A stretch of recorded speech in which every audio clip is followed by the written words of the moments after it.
Hello বন্ধুরা, আজকে আমি রান্না করব ভেজ ম্যাগি। এখানে আমি কড়াই বসিয়ে তেল দিয়ে দিলাম।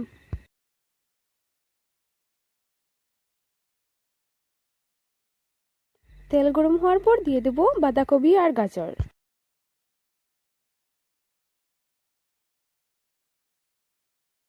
সবজিগুলো একটু ফ্রাই করে নিয়ে দিয়ে দেব লবণ, হলুদ গুঁড়ো আর মরিচ গুঁড়ো।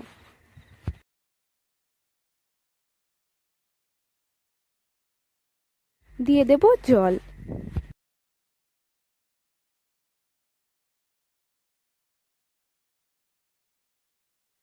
জল ফুটে গেলে দিয়ে দেব ম্যাগি। ম্যাগিগুলোকে সবজির সাথে মিশিয়ে দিয়ে দেব ম্যাগি মশলা।